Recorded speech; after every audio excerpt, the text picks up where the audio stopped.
자, 이제는 현실로 왔습니다. 이제 과거까지 왔죠. 이제 현재의 모습이야. 현재의 모습은 바로 이제 여러분들은 이제 실제로 자기 분석을 통하는 건데 여러분들이 가고자 하는 직무에 해가지고 실제로 열심히 했던 과목이 무엇인가 한번 보십시오.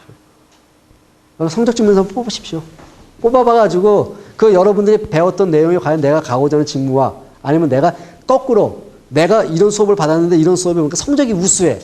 직무 분석을 딱 해봤을 때는 그 직무에 적합한 것 같아. 왜? 그게 맞는 거예요. 그러면 그 부분을 살려야 되는 거죠. 아니면 내가 이 직무를 하고 싶습니다. 이 직무를 하고 싶은데 거꾸로 나는 이걸 부각하고 싶은데 보니까 전공 안 맞아. 뭐 문제가 있는 거죠. 그래서 그것도 매치를 시켜줘야 된다. 그리고 아르바이트도 이왕이면은 나와 직무 분야와 맞는 아르바이트를 써야 된다는 거죠. 근데 아르바이트도 단순하게 뭐뭐 했다가 아니라 아르바이트도 여러분 다양한 수많은 아르바이트를 했을 거예요. 그러면 여러분들이 가고자 하는 분야에 대해서 아니면 그 아르바이트 과정 아무 생각 없이 그 아르바이트 과정을 통해서 무엇을 얻었는가 한번 써보십시오. 단순하게 아르바이트 과정에서 사회생활, 사회 경험을 얻었네? 돈을 벌었네? 아니요. 그건 누구나 할 수 있는 얘기죠. 그거는 중학생, 고등학생도 똑같이 할 수 있는 얘기거든요. 그게 아니라 아르바이트 통해서 무엇을 얻었는가? 일의 소중함? 좋죠. 근데 이왕이면 직무와 연관돼가지고, 내가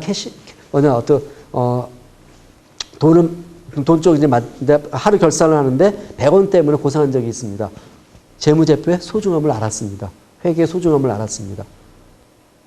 이렇게 하는데 상대방과 고객과 다툴 일이 생겼습니다. 아니면 고객을 만족 못 시켰습니다. 고객의 소중함을 느꼈습니다. 어떤 그런 에피소드를 찾으라는 거죠. 그런 것을 이제 아르바이트를 통해서 무엇을 얻었는가 봐야 되는 거고. 그리고 직장에서 여러분들 뽑을 때 뭐라 그랬죠? 전문성보다 가능성을 본다 그랬죠. 바로 그 가능성을 증명할 수 있는 것이 여러분들이 바로 어떤 지원한 분야와 필요한 능력, 지식, 경험을 갖고 있다는 걸 보여줘야 돼요. 전공 좋죠. 그래서 전공 점수 보는 거죠. 또 있습니다. 내가 비전공인데 이쪽 할 수도 있어요. 그러면 거기에 대해서 내가 어떤 노력을 했는가 보여줘야 돼요. 막연하게 저는 인사 업무 하고 싶습니다. 근데 인사에 대해 준비한 거 없어. 왜? 하나 딱 봤더니 저는 평소에 사람 만나는 걸 좋아해서요. 그럼 굳이 인사 업무 할 필요 없습니다. 사람 만나는 거 좋아한다. 직장 갈 필요 없어. 종로 3가 가십시오. 할아버지 할머니의 말벗이 돼 주십시오. 맞잖아. 제가 극단적인 표현을 할 수도 있겠지만 실제로 그렇더라. 내가 가고자 하는 목적이 없는 거죠. 내가 인사를 하기 위해서 무엇을 노력했는지 없는 거죠. 신문 스크랩도 했다. 아니면은 뭐 인사 관련된 서적을 읽고 있다. 노무사 관련 공부를 하고 있다. 왜 못 보여줘? 그리고 성공적 프로젝트 수행. 특히 이제 영업적이나 마케팅 쪽에는 이 부분에 많이 있죠. R&D도 마찬가지. 근데 제가 성공한 프로젝트라고 써 있는데 성공 안 하면 어때? 항상 결과 중심적으로 보다 보니까 성공한 것만 강조합니다. 그러다 보니까 성공한 것만 쓰려고 그래. 하지만 실패한 것 통해서 어떻다? 얻을 수가 있는 거죠. 내가 이걸 도전해봤다. 실패한 거 있으면 적으십시오. 그러면 실패 이유가 무엇인가 찾으십시오. 여러분 그게 분석을 하는 거예요. 자, 실패 이유를 찾았어요. 그러면 실패 이유를 나왔습니다. 그럼 그 다음에 뭐가 나오죠? 그 실패를 극복할 수 있는 개선책이 나오잖아. 그래서 제가 이렇게 해서 이런 실패를 했습니다. 실패를 해보니까 이렇게 내가 나름대로 실패 분석을 해봤습니다. 이런 결과 이런 실패 이유를 도출했습니다. 그래서 향후에는 이런 것을 개선할 수가 있고 다시는 이런 실패를 안 할 자신이 있습니다. 거꾸로. 그래서 실패한 것도 찾으십시오. 그래가지고 실패한 것도 자랑하면 안 되죠. 네, 루저가 될 수는 없잖아. 그래서 항상 무엇을 얻었는가, 그것을 기업에서 어떻게 표현해 줄 건가 찾으라는 거죠. 바로 그것이 여러분 학생생활이고 여러분 경력이 되는 거죠. 맨날 반장, 부반장, 동아리 회장, 안 해본 사람 누가 있어? 저도 다 해봤거든요. 동문회장까지 다 해봤어. 총동문회장까지. 그럼 뭐해? 그거 한 거 기업에서 도움이 되는지 아세요? 솔직히 도움 안 돼. 내가 다 해봐서 그래. 참고로 저는 물론 초등학교 때, 고등학교 때까지 반장, 부반장 해본 적은 없습니다. 미화반장까지는 해봤다. 그리고 특기는 자랑거리. 그래서 가능한 요거는 그리고 최근의 걸 써라. 가장 다 나열하십시오. 나열하는데 거기다 언제 했는가 적으십시오. 그리고 가능한 최근의 것을 끄집어내십시오. 왜? 최근의 것이 가장 여러분의 따끈따끈한 여러분의 정보잖아. 우리가 봤을 때는. 근데 학창시절 쓰려니까 초등학교 때부터 쓰는 사람도 있어요. 그건 아니거든요. 가능한 대학생을 중심으로 쓰십시오. 가장 여러분들의 최근 정보가 우리한테 가장 소중하니까. 과거의 정보는 성장 과정에서 끝났어요. 고등학교 때까지는 과거의 정보에서 끝나는 거고, 실제 대학교 이상 돼야지 이제 요거 써야 된다는 거죠. 제가 그래서 대학생활비 취미특기라 쓴 겁니다. 그리고 지원 분야와 여러분들 가고자 하는 분야와 연관시켜라. 물론 이전에는 이제 직무 분석이 돼야 됩니다. 직무 분석 뒤에 설명을 바로 드리도록 할게요. 바로 직무와 관련된. 왜? 그래야지 여러분들이 내가 그 분야에서 잘 쓰다는 걸 보여주잖아. 동떨어지면 안 된다는 거죠. 동떨어지면 어떻다? 내가 희망하는 분야 이력서 따로 놓으라. 그러면은 그것은 내 것이 아니에요. 그리고 나의 강점이 안 돼. 일을 잘할 수 있는 사람, 잘하는 사람을 뽑는다 그랬죠. 그러면 지원 분야에 대해서 내가 잘할 수 있다는 가능성을 보여줘야 된다.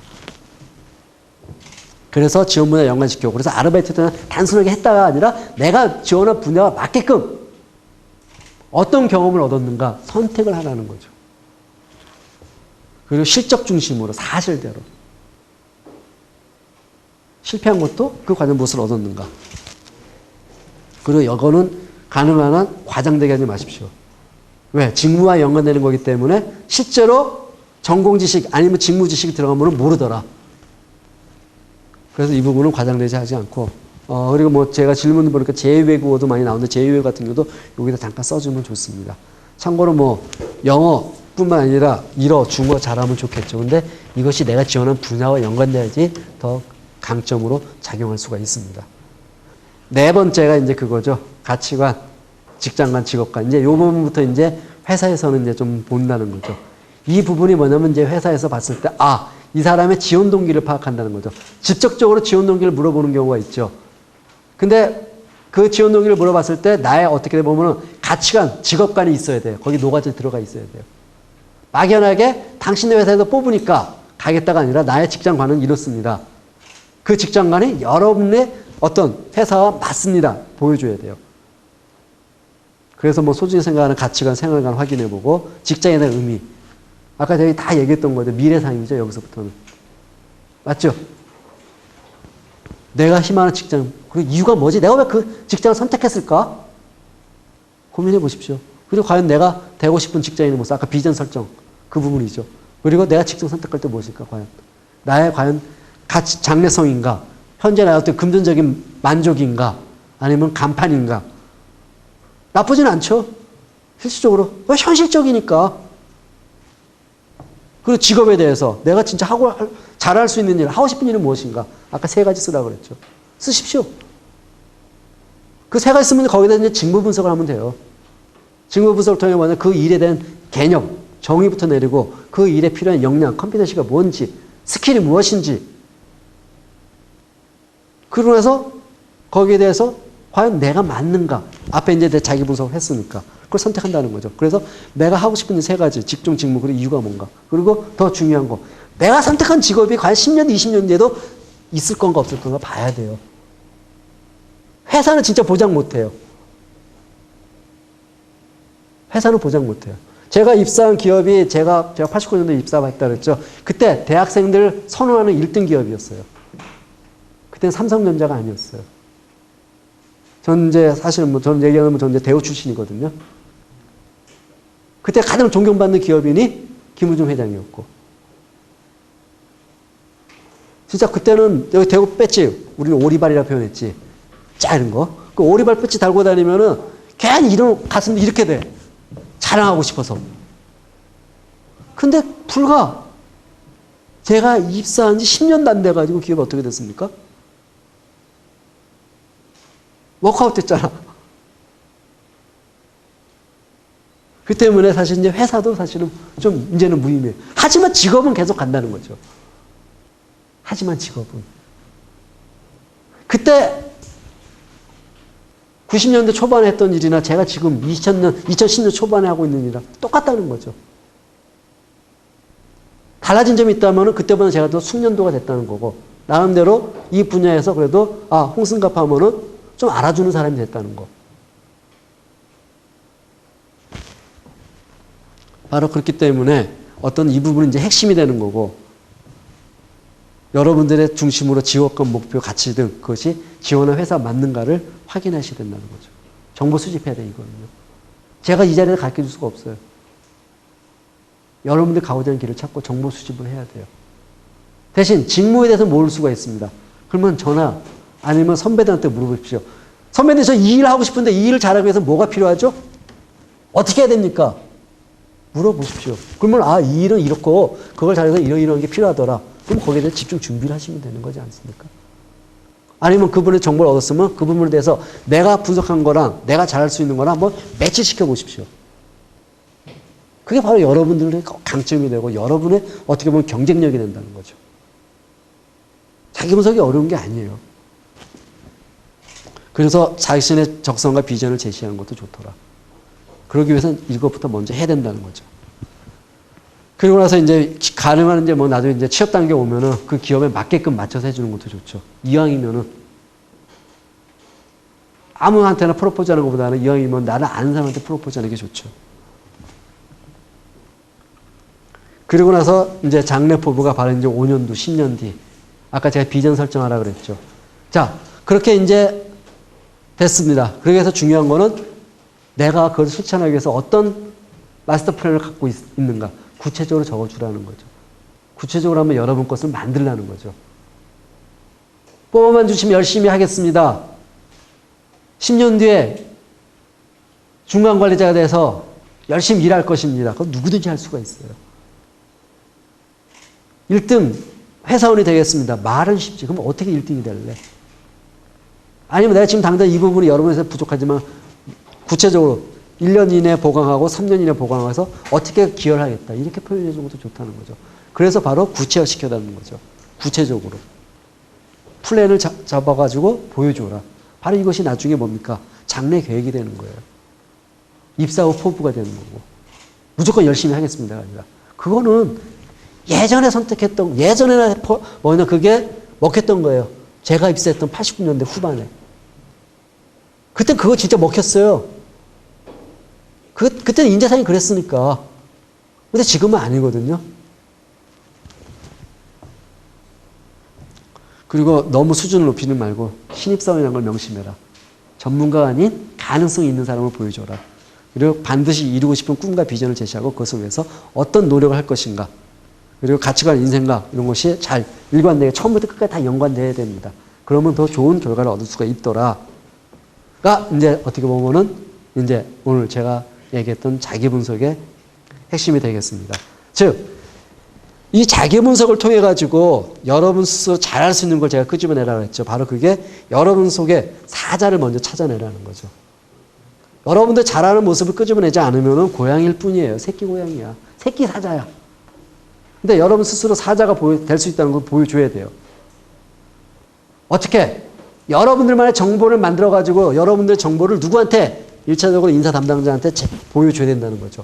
보여줌으로써 어떻게? 설득을 시킨다는 거죠. 그러려면 최대한 여러분들만의 경쟁력이 있는 정보를 만들어라. 남들과 똑같은 정보는 의미가 없다. 아까 제가 이걸 얘기했습니다. 쫙 있어. 쫙 있는데 갑자기 이 중에 하나가 빨간 물병이 있어, 중간에. 그럼 어떻습니까? 가다가도 멈춰. 저게 뭐지? 이게 바로 차별화된 거죠. 차별화된 거. 차별화는 누가 만들어주냐? 제가 만들어주는 거 아닙니다. 여러분들이 만들어가는 것이에요. 그러기 위해서는 아까 말한 것처럼 이제 직무 분석도 돼야 된다. 이 직무 분석이 왜 또 중요하냐? 이 직무 분석이 결국 여러분이 하고자 하는 직업이니까. 이걸 해야지 이 직무 분석이 사실 진짜 중요합니다. 이 직무 분석이 돼야지 여러분이 잘할 수 있다는 거, 잘하는 거와 잘할 수 있는 것을 또 매치시켜가지고 보여줄 수가 있으니까. 사실 이 직무 분석 가지고도 제가 오늘 하루 종일 떠들 수가 있어요. 근데 많은 사람들이 이력서나 면접에 대해서 관심을 많이 갖고 있는데 실제로 이 직무나 자기 분석에 대해서 너무 소홀히 해. 이 직무 분석을 통해 가지고 실제로 중요한 건 이거거든요. 이거는 뭐 일반적인 내용이지만 이거예요. 선택과 직무가 과연 나의 능력, 성격, 적성, 가치관에 비추어 맞는가? 안 맞으면 말짱 도루묵이 되니까. 선택 직무를 통해서 조직의 성과 향상에 기여할 수 있는가? 조직 내 생존 지수를 높일 수 있는가? 아울러 선택과 직무가 나에게 보람을 주고 경력을 쌓아 도움이 되리라고 생각하는가? 경력 개발, 경력 관리, 직업으로서 과연 이것이 나한테 맞는가? 봐야 된다는 거죠. 그래서 각 직무를 구체적으로 무엇을 하고 있는가 봐야 되는 거고, 업무 수행에 필요한 자질, 스킬을 봐야 된다는 거죠. 직무가 이렇게 많습니다. 막연하게 전 관리할게요, 영업 마케팅 할게요 아니라 구체적으로 저는 이왕이면 이 중에서 이걸 하고 싶습니다. 이걸 하고 싶습니다. 보여줘야 된다는 거죠. 그래서 구체적으로 하고 들어가야 된다는 거죠. 그래서 제가 오늘 몇 개 샘플을 가지고 왔어요. 경영계획 같은 경우는 실행관리, 성과관리, 경영계획 수립해가지고 이런 식으로 뭐 회의체, 사업실, 실행관리, 실적관리, 사업부 관리, 사업부 스킬활동 지원, 조직평가, 개인평가를 인사해서 한다 하더라도 경영계획 수립, 단기계획, 중장기계획, 그리고 CEO 전략 수립, 사업활동 방향, 실행촉진 방향, 사업부 전략 수립. 되게 많죠. 근데 경영계획 직무하는 사람 저 학교에서요, 동아리 행사 기획 잘 해봤어요. 칭찬받았어요. 그러니까 저는 기획에 맞아요. 아니죠. 틀리죠, 성격이 전혀. 왜 그런 결과가 나오냐? 직무 분석을 안 해서 그래. 그러니까 경영계획 잘하기 위해서 뭐 해당 지식이나 기술은 뭐냐? 업종에 대한 지식, 제품에 대한 지식이 있어야 되는 거고, 기본 재무회계, 경영, 경제 지식이 있어야 돼요. 그래서 이쪽 분야는 MBA 출신을 많이 선호하는 이유가 다 그래서 그래요. 그리고 외국어 능력, 특히 이쪽 분야는 이제 외국 정보를 많이 분석하다 보니까 회화 능력도 중요하지만 독해 능력을 더, 그리고 인터넷 활용 능력, 정보의 싸움이니까. 그리고 실행 지원력 봤을 때 기획력, 분석, 창의, 문장, 설득력.